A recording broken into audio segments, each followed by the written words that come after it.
Sandy Smith, welcome to Live Inspired with John O'Leary. Thank you very much. I'm happy to be here. You now have a book out in the world. How does it feel having part of your story being broadcast into all the various avenues and channels of not only this country, but beyond? What's that like for you? It's both exciting and scary, right? Because I tell my entire story, all the good, the bad, and the ugly. And so it's exciting and scary all at the same time. I've never written a book before, so I kind of don't know what to expect, but I'm glad I did it. So I'm curious, before you also had the job title author, what a fancy job title. Congratulations on that now. You had a whole lot of other things on the resume. So if I had met you a couple weeks ago before you became an author and I said, Sandy, what do you do? How would you respond to that? Well, I'm a local attorney in a small town in Colorado, and I'm the president of the fire board in the same small town. And I just love my small community and try to contribute in as many ways as I can. That's what I do. A lot of that was work oriented. When you're not working, what do you like to do for fun? Walk my dogs and hang out with them and hike. What's the best hike in Colorado? I don't know about, but I should. Well, the best hike near me, well, I like to hike in the Rocky Mountain National Park. I love Sky Pond. I like going to Hallett's Peak, which is a long one. Those are two of my favorites. Chasm Lake is another one of my favorites. I read your book and before doing so, was already blown away by your life story, in particular, knowing the Genesis story. And I always think when you see someone who is successful today, great, but it's far more meaningful when you find out where they came from. And your story is remarkable. So I'm gonna begin by reading to our audience the very first line of your story because it's so telling. Here goes. Perhaps the first thing to know about me is that for 3 decades, I vehemently did not want children. It's a It's so strange way true. to begin a book about family and children and life. For 3 decades, I vehemently did not want kids. Tell me why. I just didn't see how I could contribute to kids. I didn't want children because the way I was raised, oh my goodness, the idea of bringing somebody else into the world. I mean, could I do different? Sure. Did I want to? No. I much preferred the logical world of the law, and I loved my dogs and my cats, and that was about all I thought I could deal with. I It sounds also like didn't the want to get married, so that was. so you pushed away the idea of raising the next generation or committing yourself to somebody else or stumping into a relationship in no small part because your childhood was filled with chaos.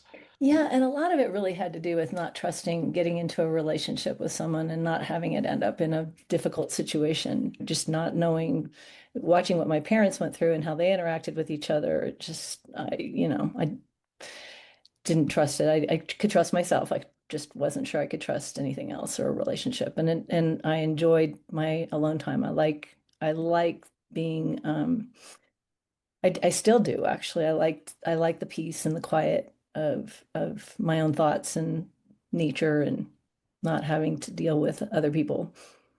Well, I think as we unpack part of your story, people will fully understand why you felt that way and why you still feel that way. So, you and I chatted before we hit record a little bit about my childhood, and although there was physical agony, getting burned, Yeah. the reality, as I alluded to, as you and I were chatting, is like, man, I had such a core group of folks around me that I could not succeed going forward in life. I just had such an awesome mom and such a great dad and such amazing siblings and grandparents who loved each other and loved God and loved even the struggle that we were able collectively to overcome it.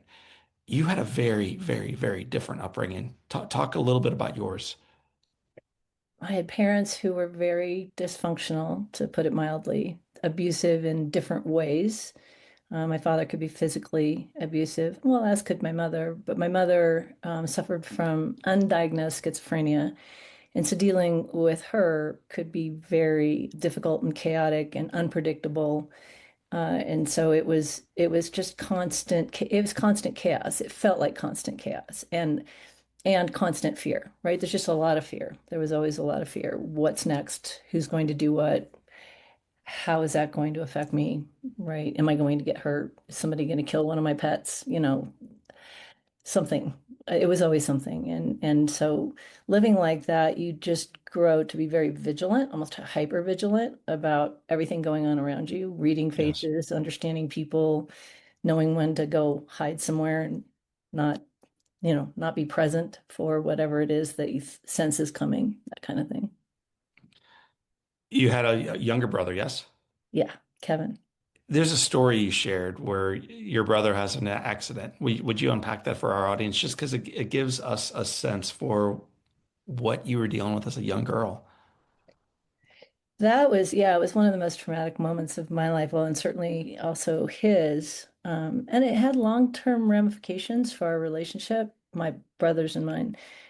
So we were at the time, essentially living, we were homeless. So at some point we went and lived with my mother's parents. And they had acquired some things. My parents had acquired some things to move. They wanted to move to Salt Lake City, Utah. And so they hired a truck. They rented a truck, one of those kinds of moving trucks that has an elevator on the back that you can operate with a button, like just a series of buttons that were on actually the side of the truck at the time. I don't know if they manufacture trucks that way anymore. They probably shouldn't. But the button that would operate the elevator to go up, or this little platform that would go up and down so that you could basically lower it down to the ground, put a bunch of boxes on it, raise it up, and Mm, you put the boxes or the couch or whatever into the truck that way. So it was very exciting. Both my brother and I wanted to be able to make the little elevator thing go up and down. yes. And I was granted the, the gift of being able to operate the elevator. So my grandmother brought a little stool to me, and I stood up on the stool, and I was told when to press the button and to go up and when to press the button to go down. And I was told to press the button to go up. And it moments after I did that, I heard just all kinds of screaming from around behind the truck when I couldn't process what was happening. My grandmother, who was standing right next to me and whom I was pretty close to, uh, was super calm. I mean, surprisingly calm, and said, she called me Butch. I'm not sure why she called me Butch, but that was her nickname for me. She said, Butch, press the button for down right now. So I pressed the button for down. And it turns out what had happened is that my brother had been, he was very young at the time, as was I. I think I was 5 or 6 years old, 5 years old. He had slipped between the elevator thing and the truck, and his head was caught as the elevator's coming up. His head is here, and here's the truck, and it's just getting Yeah. slowly compressed. And we pressed the down button just in time for him to not be killed, but it injured him pretty seriously. I think he ended up with about 85 stitches, has a scar from basically the middle of his head all the way across. It tore off his ear, was hanging by a thread. So my mother, when my brother was finally released from the place between the truck and the, and for lack of a better word, elevator, um, just ran over and started screaming at me. A lot of invective, blamed me for it. How dare you? You just tried to kill your brother.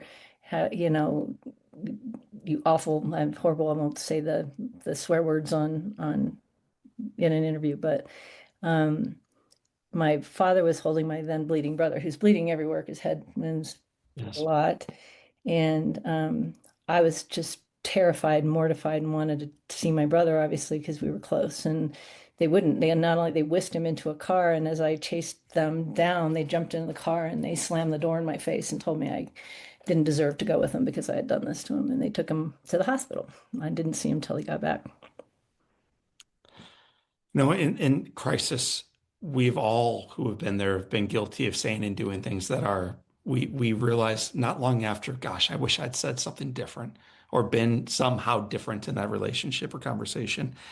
My understanding is that it wasn't just a one-off, like, gosh, I probably should not have reacted this way to little Sandy, little Butch, but it was a way that your mother held this over you, not only in the moment, but afterwards also. Is that true? Oh yeah, she always accused me of trying to kill him. And what's unfortunate because my brother was so young is it took him a lot of years to realize that that wasn't true.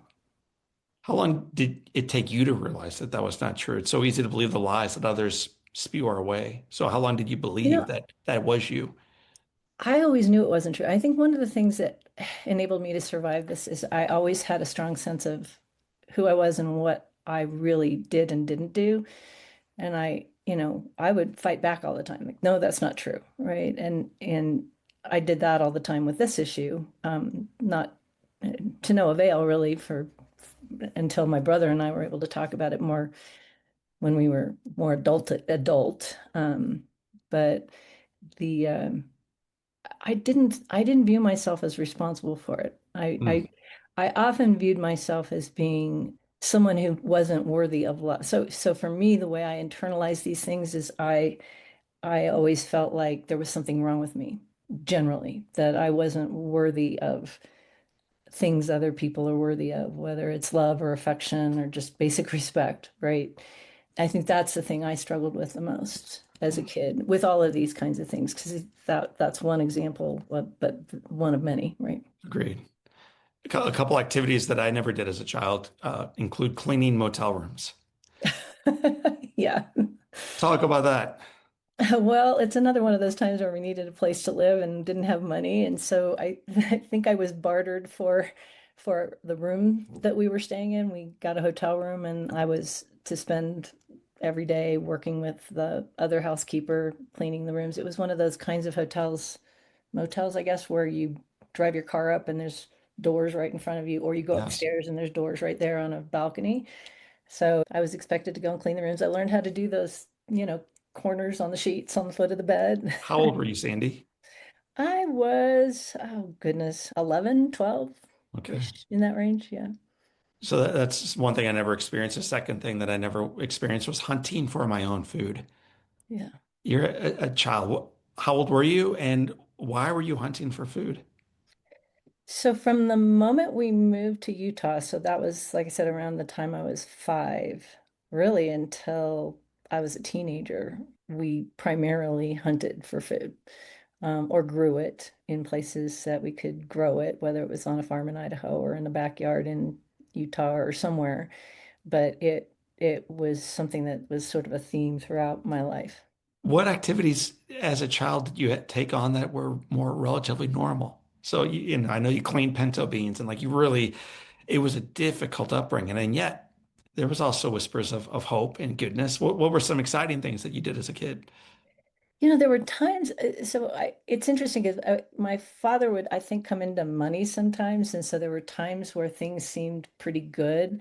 Getting to ride on a boat was super exciting, like going to Flaming Gorge or to Lake Powell and riding on a boat. Like that was super incredibly special. Hanging out in neighborhoods with kids when we lived in homes as opposed to living, in other places, those kinds of things, the normal kinds of things, right? Where you had a neighborhood and kids around and Right. a bicycle to ride or riding on the boat was a big deal. To me, that was kind of I've loved boats ever since. Wow, that's pretty cool. Me too.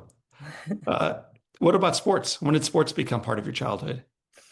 They were not part of my childhood at all until I went to high school and discovered that people did that kind of stuff. So I was in 10th grade before I tried anything like sports like. I tried running track, I tried basketball, became pretty good at basketball. I was okay at track, but I kept getting shin splints and had to stop. But I mean, I think you're being humble. Like my understanding is you became better than pretty good at basketball. You started in 10th grade. so I started out at UC Irvine and I did join the team. And I was offered I tried out for the University of Arkansas team. I'm trying to remember if they offered me a scholarship or they just offered me a spot on the team. I don't remember because I didn't go. I didn't want to move to Arkansas. But I started out playing basketball in college at UC Irvine and then decided I wanted the majors at UC Irvine at the time were not really, they just weren't what I wanted to do. And so I wanted to transfer to UCLA, which at that point was a super big powerhouse in women's basketball. So I wouldn't really have stood a chance trying to play basketball there. As you're journeying forward now into 10th grade, where you start playing basketball, then ultimately into college where it continues, what was your relationship like with your parents? Not good.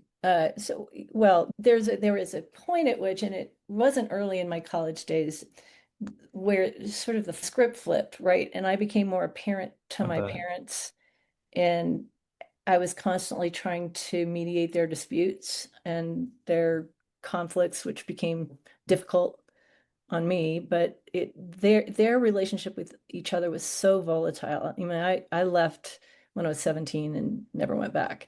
But their relationship was so volatile, it couldn't help but suck us in no matter where we were or what we were doing. Hmm. My grandfather and dad and brother and sister became attorneys. And I chose not to because, it just wasn't my path. What was it about law that attracted you in? You did not have that example in front of you, certainly as a child. So what were you drawn to in law? So this is back in the day before all the lawyer jokes became real prominent. The lawyers were sort of the people in the white hats that helped, right? They helped people. And I really wanted to help. I had a very close and also tortured relationship with my mom, right? Because she was so, so sick. And I had this goal my whole life of I wanted to help her get out of this terrible marriage, which I perceived as being this horrible, well, it was just a very difficult relationship. And so I was attracted to the law mainly because I was hoping to help my parents get a divorce. That's how it started. Well, you mentioned I wanted to help my mom. Did you identify as a kid that your mom was sick or just in a lousy marriage? As a kid, I didn't see it as sickness. I didn't understand it to be sickness. I understood it to be just chaos. She had these, I don't even know how to describe them, these paranoias, these things that she would become convinced of. Somebody's trying to break into the house, for example. And so she'd wake us up in the middle of the night and we'd have to weaponize ourselves with usually vacuum cleaner parts or tools from a toolkit somewhere and march around the house at 3 o'clock in the morning or crawl around the house so you didn't get in front of windows to deal with whoever was trying to break in the house. Of course, there was never anybody breaking in the house, but I always felt so protective of her because she seemed so vulnerable. All of her paranoias and her fears, I guess, the fears were always things that put her in danger, put her at risk. And so it brought out this sort of protective instinct in me, I guess. And I always felt that way about her, which is complicated because I also felt like, she was incredibly abusive to me, right? Right. When did, and maybe it's not there, this idea of being able to see her from the outside, from the perspective of a daughter army crawling with a vacuum cleaning part to protect her versus recognizing that this is an illness and almost having empathy, like compassion for that struggle. Like talk about that crossover. That came much later in life. I had sympathy for her, but I also had, I mean, I guess I never stopped being afraid of her. I was always afraid of her. And so my perception of her was always sort of colored by that fear because she could just be really, really volatile and so cutting and damaging whenever she was, which was a lot of the time. So it took me a long time Right. to get to that place. And I think it really occurred way later in life when she got to a point where whatever was happening in her mind, whatever the things she saw, because she would talk to people who weren't there, or she heard voices all the time that were not there. When that became something she couldn't control, the whole world would see it. And I got a call from a police department in Arizona where she had evidently raced away in her car to go to Arizona, which is where my grandmother had lived and had passed away. And she'd lived there for quite some time, but she had moved on her own at some point to Nevada. She had neighbors that were constantly calling the police on her because she kept accusing them of doing things to her pets or doing things to whatever. So she'd get in a car, she races or drives away from a policeman, ends up in Arizona. I get a call from the policeman in Nevada, and then a call from the police people in Arizona who said they found her wandering around at 2 o'clock in the morning in downtown Phoenix talking to people that weren't there in bushes. And so they needed to send her to the psychiatric hospital. So I got on a plane and flew down there and finally was able to convince someone to evaluate her for schizophrenia because my brother and I had figured it out at some point during our adulthood that this is probably what she had going on, but she would never seek any kind of therapy or kind of help or medical care or anything on the subject and was very intolerant of anyone raising it with her. Finally, she was diagnosed. They were able to figure out what she had and what the problem was. And I think that's when I started really having the kind of empathy and sympathy for her that I maybe didn't have before, mostly Right. because it often felt to me in the way she would accuse us, both my brother and I, of being, selfish or trying to hurt her, that, we're just mad at her or just whatever. And so you, I didn't want it couldn't be about me. It had to be about her. And when it Right. finally was really about her, I was able to feel those feelings, right? And understand this wasn't me reacting to something. This is actually, she does have this medical problem, right? To me, and I know it's not a light switch that flipped on, but it's a lifetime of work. And I know Yeah. you've done some significant work around this. But that has to be empowering when you recognize the thing you hated was an illness, not the person. You don't hate someone for having cancer, you hate the cancer. And yet, Right. so frequently, when we have someone we love with a mental illness, we can resent them and not fully recognize that it might be a diagnosis that is undiagnosed and treatment that they've not yet received. And so, rather than hating them, we can hate this challenge that they themselves are wrestling with. Yes, and when you're a kid, you don't understand the concept really of mental illness, especially in that day and time. For sure. Therapy was not as something that was as accepted and valued as it is now.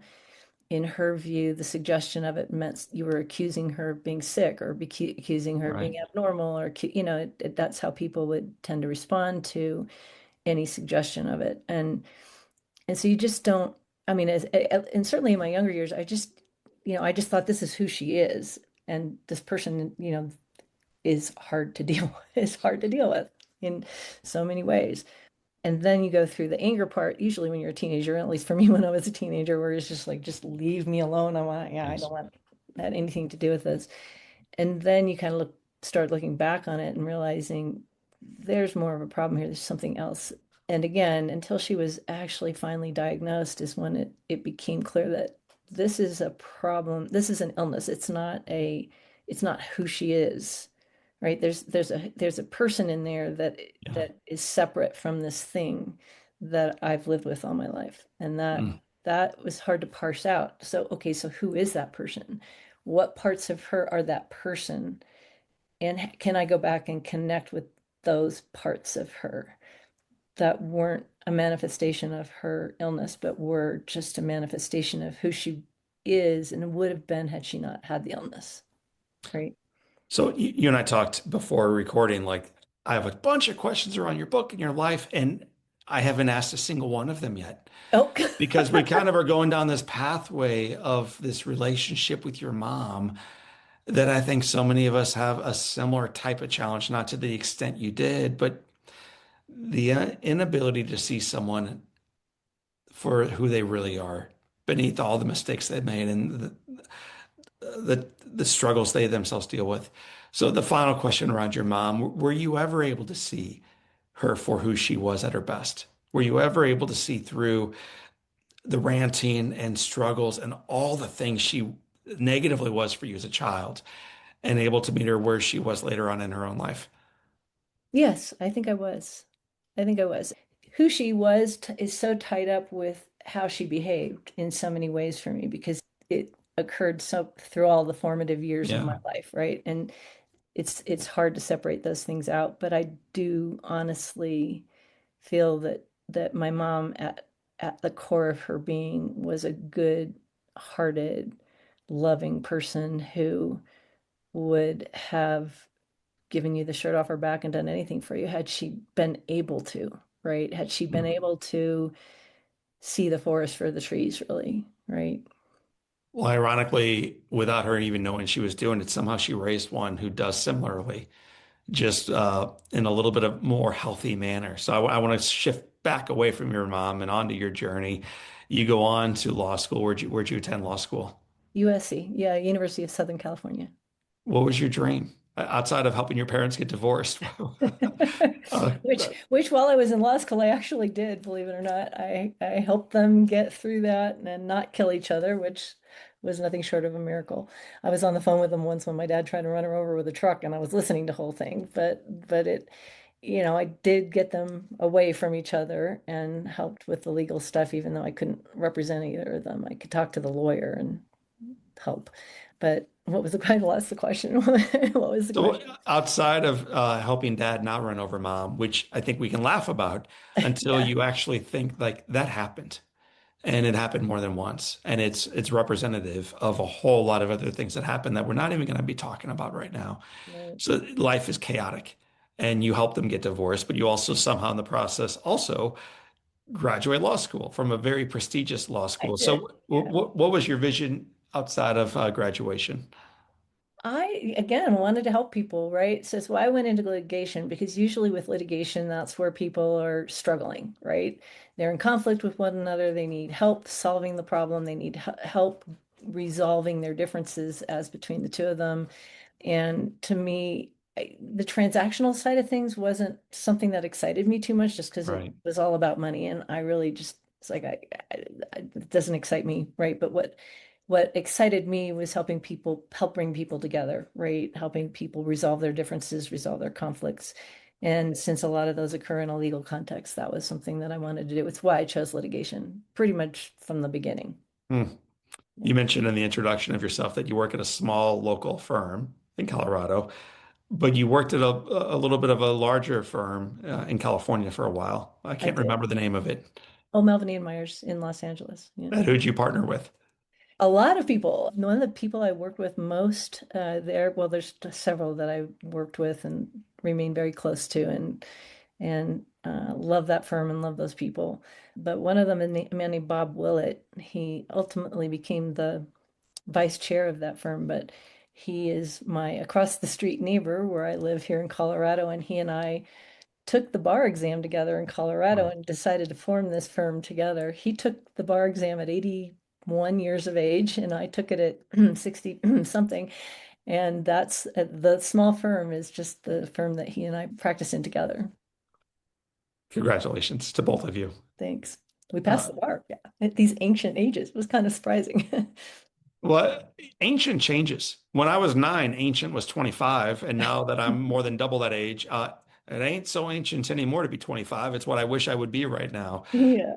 I began the podcast by reading that sentence that you never wanted children. And if I had known you for 30 years, that's exactly what I would have known about you. What changed?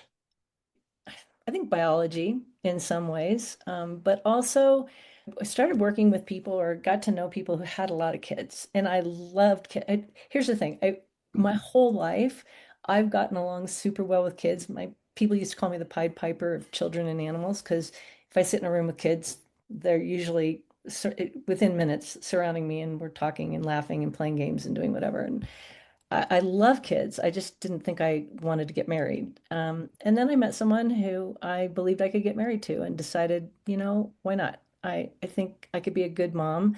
I'd gone through a lot of therapy, been through a lot of sort of healing of the different things that had happened to me. And I wanted kids. I ended up having two biological kids that are just, they're just wonderful. They're lights of my life, right?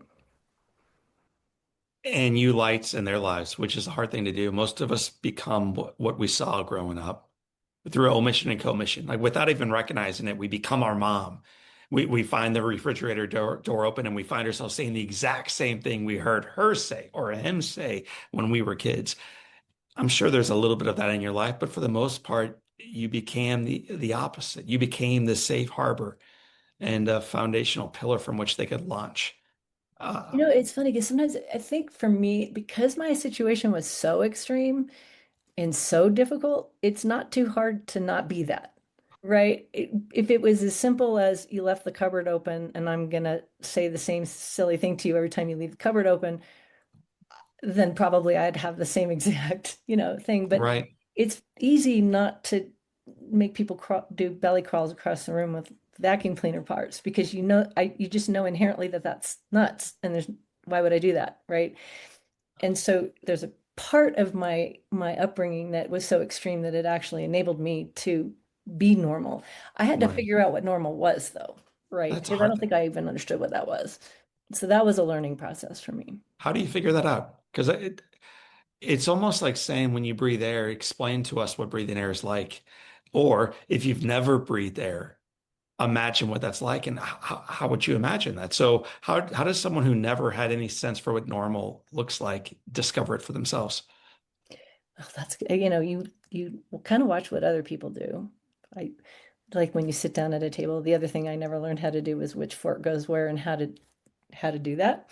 And so you sort of wait till somebody else puts the bread on the plate Right? and Grab a watch where drink. they You're put like, well, it. they took that one. I'll Say take like, this one. okay. And I mean, and that's a silly example in many ways, but it does transcend into more substantial and important things, right? For me anyway, I paid attention to what the people around me who were good parents or the people around me who were good people, how they engaged in their life, how they dealt with their kids or how they dealt with each other in relationships. And I learned from that, and then it's trial and error because you really screw I am the first to admit I screwed up numerous times. Probably Good. I'm way more glad to than hear I that I'm can count. interviewing a human on this Yes. podcast and not some robot. Not a robot. No, I screwed up a lot of times. Right now, the kind of the conversation path pivots a little bit from motherhood to becoming mother-like for others. You had your own life and your own career and your own kids doing their own things, and you offered at some point to give one of your kids' little teammates a ride home. Unpack that story for me. Yeah, it wasn't the first time too. I'd had other kids in difficult circumstances or young people. I call them kids, but some of they're essentially adults. But before that, I invited young people into my home and let them stay with my family for as long as they needed to get on their feet or to get where they needed to be. This was different because the kids were quite a bit younger. But here's my son. My son had gotten into a school in Washington, D.C. It's a a fairly elite private school. He really wanted to play football. Wasn't the greatest football player in the world, but really, really wanted to do it. And so he joined the team. And right after, I want to say it was like the first practice or one of the early practices, one of those, preseason practices that are so hard and usually in weather that's not conducive to doing that kind of work. He showed up at the car with a kid that he met that day on the football field. And he just said, "Hey, Mom, Ryan needs a ride to the bus stop. And can we give him a ride?" And I said, "Well, sure, hop on in." And I gave this young man a ride to the bus stop and I dropped him off. And that became a daily occurrence. So pretty much every day after practice, both of them would come to the car and I would take Ryan to the bus stop and leave him there. So that's how it started. But there came a point, I mean, this young man was what, 14 years old at the time. So there came a point when, time changes, it's getting dark earlier, and I wasn't super comfortable leaving him at a bus stop right across from a parking garage. So I started suggesting, well, maybe I should just take you home instead of leaving you at the bus stop in the dark. Mm. And so I did that. But that was really, really hard because it turns out where he lived is quite a distance away, and it wasn't even as much the distance as that the traffic and at that time of day what you needed to go through to get there could take an hour and a half to 2 hours just to Wow. get him home, and then try to get my kids home and get them fed and then get the whole routine going again the next day. So that is how it started, because Take us eventually from the first drive to the second drive to the 30th drive. At what point does it become less about carpool lines and 2 hours of traffic and more about, you know what, why don't you have dinner with us tonight? When did it that's become opening up your home instead of just your car? I just said, why it's gonna be a lot easier if you just come have dinner with us and I'll take you after all the traffic is gone, because then it'll take a lot less time. It'll be easier on you. You and Justin can study together, do whatever you need to do, and then I can take you home before bedtime and you can go to sleep and then we can do it again the next day. So he agreed, and that's what we did. He just started coming over to the house for dinner every night. So He would join us for dinner every single night. And we also had an exchange student we'd taken in because there was nobody at the school that wanted to take any exchange students. So this poor young woman was going to be not having a family to live with, living with one of the school administrators. And so I wasn't going to have any of that. So I said, well, just let her come. So she was there too. So now we have four kids at the dinner table. And they all got along famously and just loved each other and had the greatest time. And the boys would study for their whatever they had the next day, whether it was a test or a paper or whatever. And then around 9 o'clock, 9:30 or so, I would take Ryan home and drop him off at usually in his apartment structure. I never saw his door. He would kind of run across this grassy area and go down into this window well and disappear. So I think he went in through a window most of the time when I would drop him off. So that got me started thinking, okay, does his mom know that I mean, obviously she must know he's with me, but or he's somewhere, Yeah. but does she know where he is? Does she, what's going on? So I started asking questions. Um, hey, maybe I should talk to your parents about the fact that you're here as much as you are, and are they okay with it? Oh, they're fine with it. They're fine with it, is what he would say. And I'm like, well, maybe I should talk to your mom because we're doing this a lot now. And I pressed and pressed. And never really, I mean, I never really got to a point where he allowed me to call her. She called me one day and she asked me if I would keep him. And I I remember being pretty shocked because I didn't understand what she meant by keep. Uh, Right. you know, what do you mean by that? And she had so much emotion in her voice, right? So Ryan is her youngest. She was really afraid for him. They were going through some drug dependency issues in their family, and that was impacting them in some pretty intense ways. And it was making her pretty fearful for Ryan's safety. Sometimes people would come to the house that she had a good job, but her husband was suffering from some dependency issues that led him into some relationships that had some problems associated with them. And some of these people would come to the house and try to get money from her, demand money from her, but the kids were there, and then that became really scary for her and for the kids. And so she was hoping that he could stay with us until something resolved there. And so he did. He came and lived with us, and then he didn't leave. He's just stayed with us, and we loved it. I mean, we wanted him there, and he wanted to be there. He also wanted to be back with his parents. He also wanted that to be a healthy situation. And to their credit, eventually it did become a healthy situation, and they did all the work to make their situation a lot safer at home. And so then he started sort of living in both places. He'd live with us and he'd live with them. What did he call you after a while? I either mom too or mama. What is it like when I'll start this by saying we have a little brother, but my wife and I, and through Big Brothers Big Sisters, which is a worthy organization for those of you looking to make a difference in the community. Just it changes both lives. But the very first time this little kid popped out of the car and said, "I love you," and then all of a sudden the car door shut, I'm like, "What?"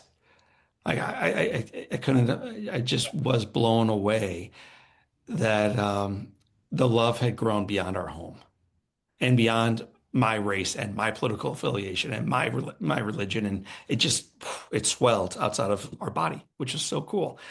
What's it like for you, Mom, to hear some little kid from a different part of your community pop into the car and say, "Hey, Mama," or "Hi, Mom," too?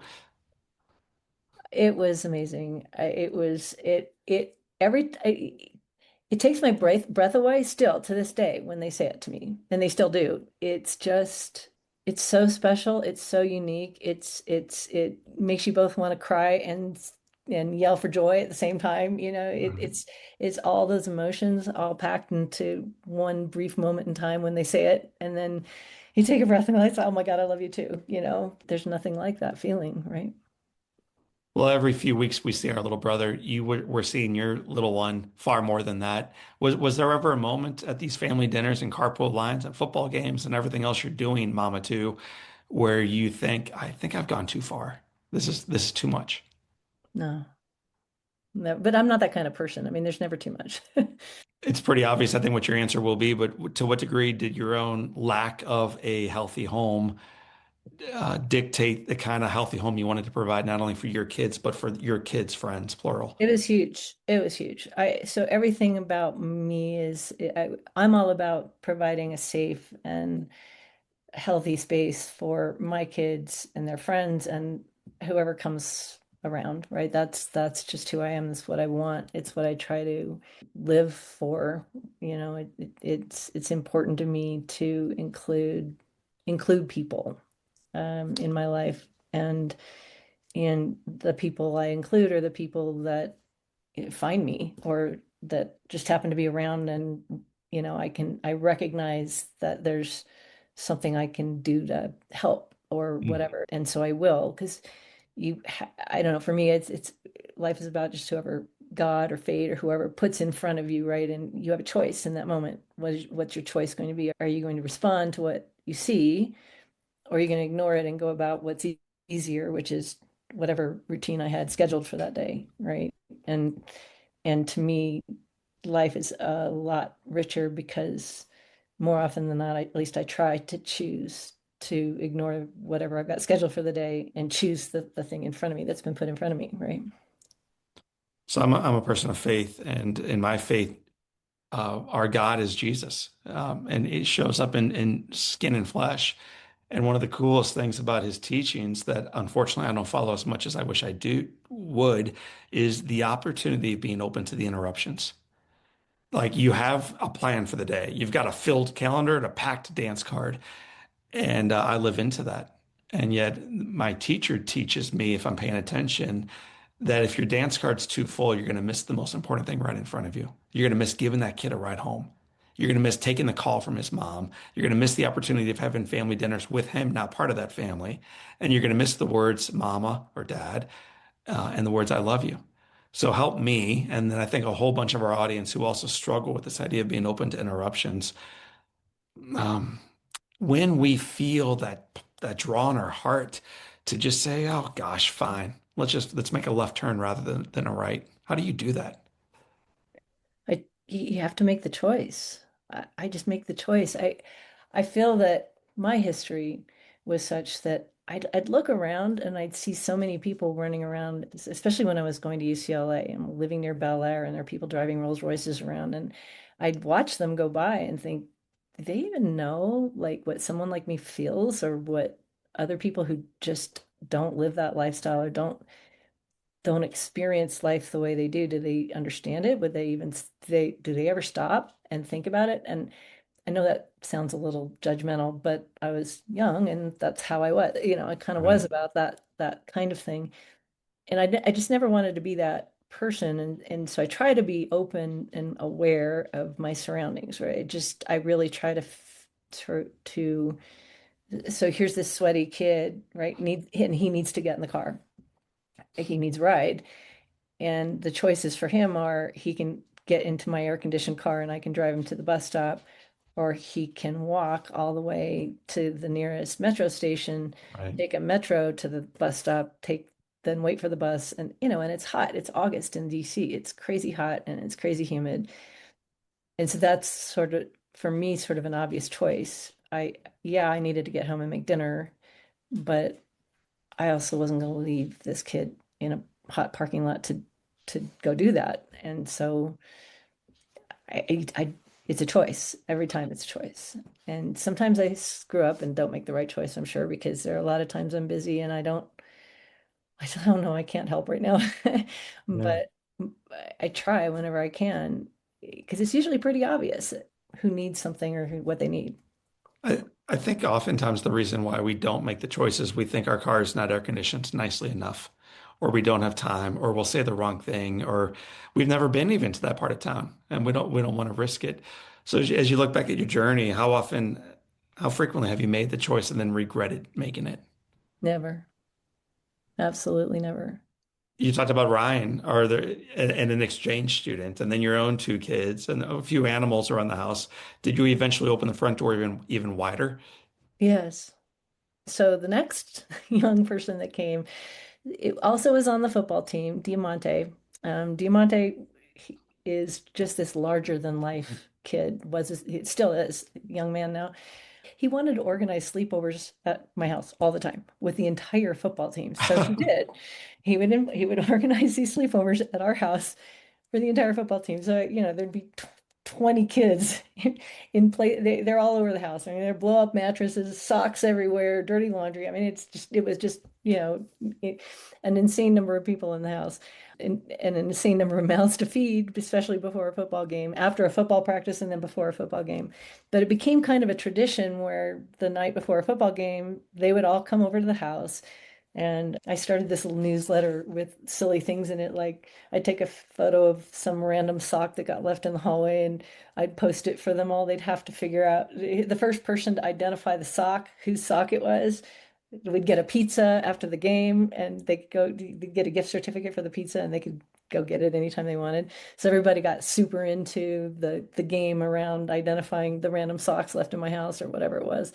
But Diamante he kind of wanted to stay. So he'd come to the sleepovers, but then he'd stick around or he'd come back. And pretty soon for me, it became pretty clear to me that he really needed a place on that side of town to stay. He lived with his mom and he has four great sisters and they beautiful, beautiful women. And his mom and I are super close, but they lived far away and they lived in the southeast side of town, which was very hard to get to. And a lot of series of trains and buses and everything to get there, especially after football practice and other sports things that he did. So eventually it became clear he needed a place. So I was waiting for him one day and I said, "Oh, okay, it seems like you might need a place to stay.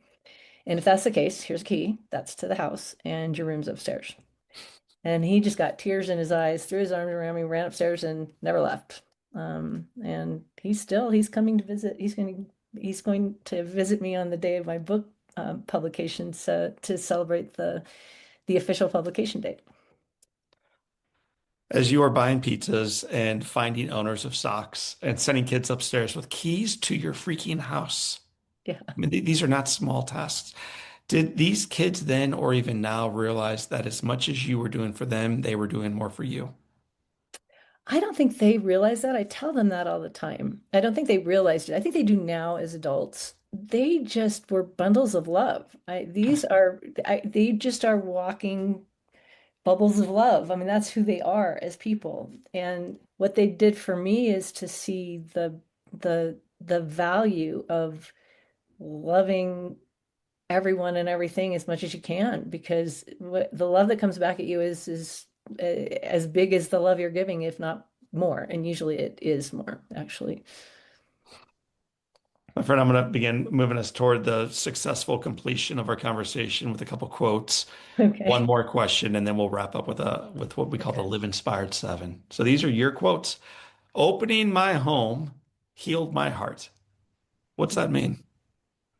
So I said earlier that one of the things I struggled most with was a sense of self-worth, a sense of whether I had any value as a human being because of the way I was treated and the way I was spoken to and addressed. And I I internalized a lot of things and really struggled with self-esteem and just it was hard. Yeah. And giving love, like we've talked about, when you give and receive that kind of love, it can't help but show you your value Hmm. because what you see coming back at you is something that says, not only are you valuable in my life, you're valuable in a lot of people's lives, and I really love you. Like when Diamante, the first time he ever told me he loved me, he said, I love you. And I said, well, I love you too. And he said, well, I mean the real kind of love, right? Not the fake kind. And I looked at him and I said, there's a fake kind? And he said, you know what I mean? I mean, I really love you. And I said, well, I really love you too. And the feeling I had in them, it's just so hard to describe. Yeah. It was like soaring on the wings of eagles or something, right? There's nothing like it. And what that said to me is my heart is full. My heart Mm, is whole. I have value. I have value beyond whatever transpired in my past or whatever I've done in my life or not done or anything else. In this moment in time, I'm whole and loved. mm. And I'm whole and I love. And that to me was the best thing in the world to experience. Thank you. Two more quotes. Love did not erase the past. It gave the past a different ending. It did, and exactly the way I just described, right? I don't have to be insecure about who I am. I don't have to worry about whether I have value or whether I, you know, have anything to offer. Um, it, it, everything that happened in my past actually prepared me for my future. It prepared me to understand where people are coming from. It prepared me to see how people might be hurting in ways that maybe other people don't, because like I said, I had to become so hyper vigilant to what was going on around me and what people were thinking and what might come next.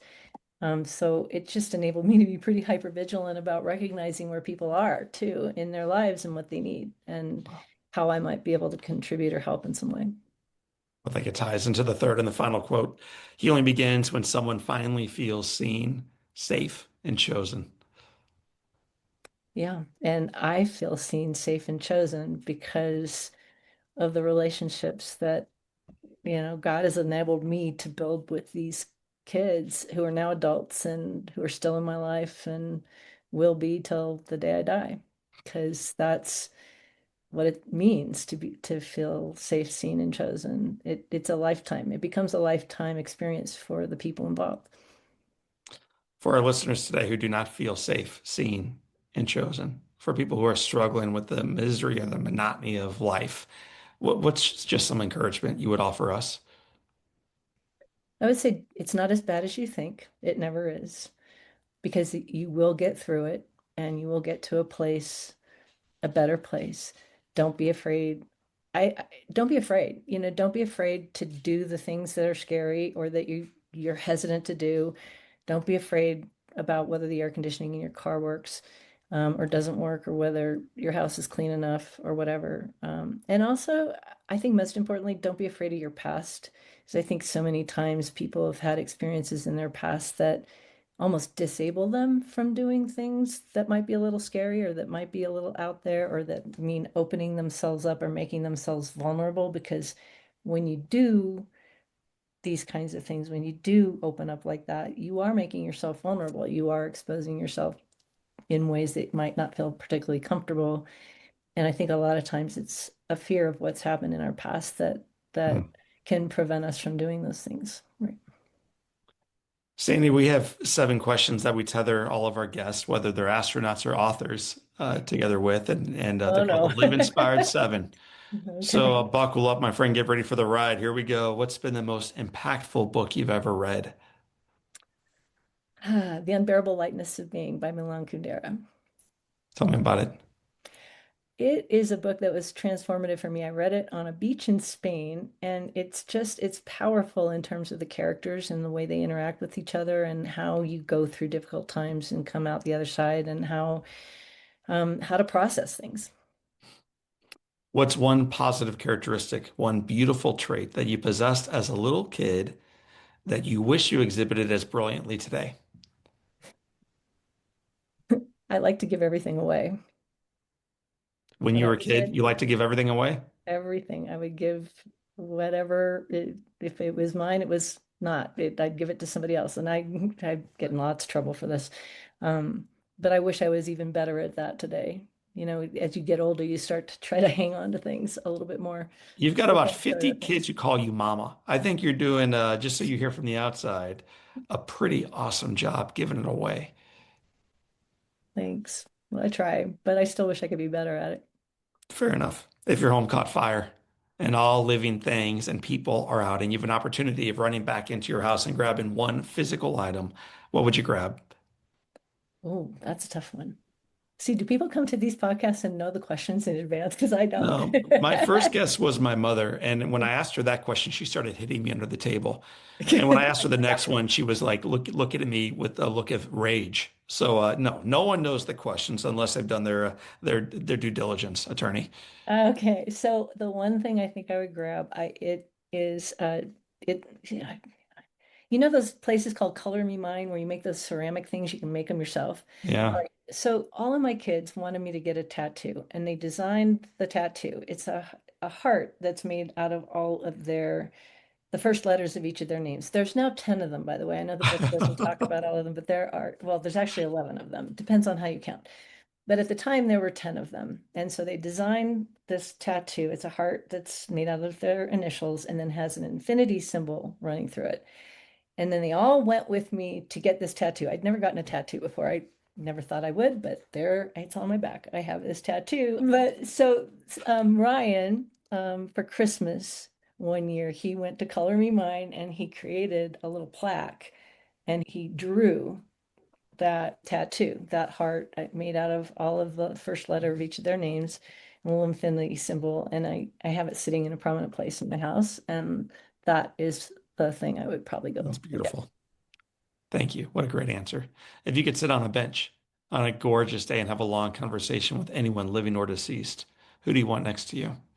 I think Mahatma Gandhi, because he's all about peace. And, he's one of these people that said, they're my people. They're my people go. I have to follow them. He was a servant leader. And I love people who lead with humility and servanthood. And I would just love to know more about how he did that in such a big way. One, I'd like to shine a brighter light on those who do, like him and like you, because the world is shining a very bright light on those who are leading in very different ways. So I appreciate your role model there and having a long conversation with him. What's the best advice Gandhi or anyone else ever gave you? So the best advice you've ever received is, Don't be afraid. Make the choices you want to make no matter what. what advice would you give yourself at age 20? What does she need to hear? Not to worry so much about the past and not to be so afraid, right? And not so worried about what people think. It doesn't really matter what people think. The only thing that matters is what you think about. You can only control you, right? I can only control me. And I think there was this period of time, particularly around that time, where I worried a lot about what other people thought. And so I would be pretty insistent that you need to look inside because the only person's thoughts about who you are and what you are that matter are yours, not anyone else's. Well, you've run the gauntlet. We're to the final question. Sandra E. Smith, author of Chosen. It has been said that all great people can have their lives summed up in one sentence. How would you like yours to read? She made a difference. A woman who had chaos as a child has made a mighty difference in the life that has unfolded since. I appreciate you, Sandy, not only sharing your life story with us, but in sharing your home with your 11 children. It's a remarkable example for the rest of us who are so busy looking down that we occasionally forget to look up. Thank you so much for having me. It's really been a joy to talk to you. And I read your story and you touched me in amazing ways too. Just listening to you and hearing what you have to say. You talk a lot about choices too. And that resonated with me for a lot of reasons, obviously, because that's what I do. But thank you so much for not only reading my book, but talking with me. Mm. Well, one of my other favorite podcast guests, his name was Scott Hamilton. He's a figure skater and cancer survivor and just a role model. I think he's a great example of love in action.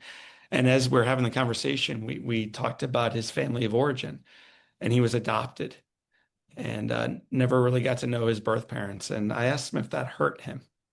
And Mm. he said, no, gosh, no. They gave me life, but my mom and dad chose me. I was chosen. And I just think it's so cool, fellow friends and sojourners on the path, to recognize you've been chosen. And as beautiful as that is to recognize we've been chosen in life, it's also important that we recognize we have a chance to choose someone else. We have a chance to expand the table a little bit more. Sandy, you are a beautiful example of that. I thank you for living it. I thank you for writing about it. And I thank you for reminding the rest of us we can do a little bit more in our lives. My friends, that is the testimony of our friend Sandy Smith. My name is John O'Leary. Today is our day. What a gift it is. Live with your soul on fire.